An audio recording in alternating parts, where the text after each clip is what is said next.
Di balik sejuknya udara pegunungan dan hijaunya lembah di Jawa Timur, berdirilah sebuah kota yang menyimpan jejak sejarah panjang, Kota Malang. Kota ini bukan sekadar tempat tinggal, tetapi saksi bisu perjalanan peradaban, dari masa kerajaan kuno hingga menjadi kota modern yang kita kenal hari ini. Sejarah Malang berawal jauh sebelum kata kota dikenal.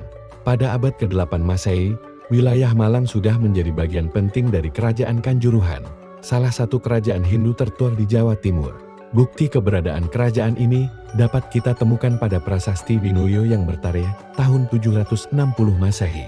Prasasti tersebut menceritakan Raja Gajayana yang memerintah dengan menjunjung tinggi agama dan kebudayaan.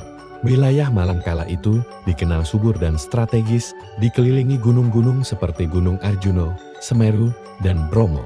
Kesuburan tanah inilah yang menjadikan Malang sebagai pusat pertanian dan pemukiman penting sejak masa lampau.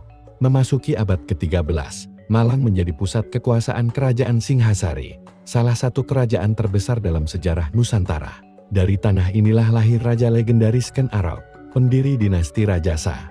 Singhasari mencapai puncak kejayaan di bawah pemerintahan Kertanegara, raja visioner yang berani memperluas pengaruh Nusantara hingga luar Jawa. Peninggalan kejayaan Singhasari masih dapat kita saksikan hingga kini, seperti Candi Singosari dan Candi Jago, yang menjadi saksi bisu kebesaran peradaban masa lalu. Setelah runtuhnya Singhasari, wilayah Malang tetap memegang peranan penting di masa kerajaan Majapahit. Daerah ini menjadi pusat pertanian dan penyangga logistik kerajaan. Banyak desa di Malang yang berkembang pesat pada masa ini, memperkuat identitas Malang sebagai wilayah yang makmur dan produktif. Babak baru sejarah Malang dimulai pada abad ke-18 ketika Belanda datang dan menguasai wilayah ini. Pada masa kolonial, Malang berkembang pesat sebagai kota perkebunan dan tempat peristirahatan orang-orang Eropa. Udara sejuk Malang membuat Belanda menjadikannya kota hunian elit.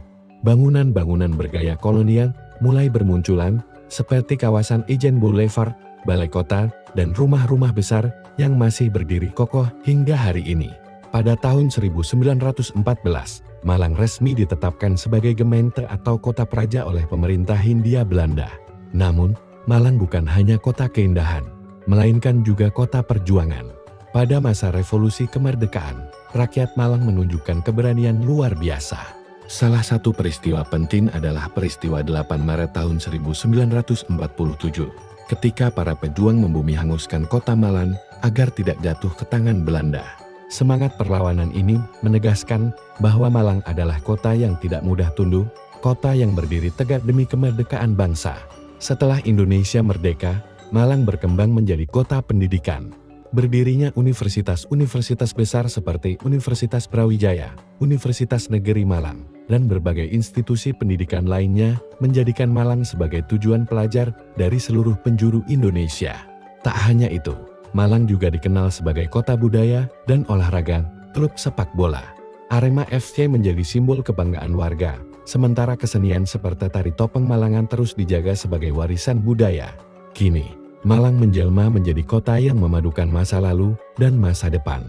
Di tengah gedung modern dan pusat pendidikan, jejak sejarah tetap hidup dalam candi, bangunan kolonial, serta cerita yang diwariskan dari generasi ke generasi.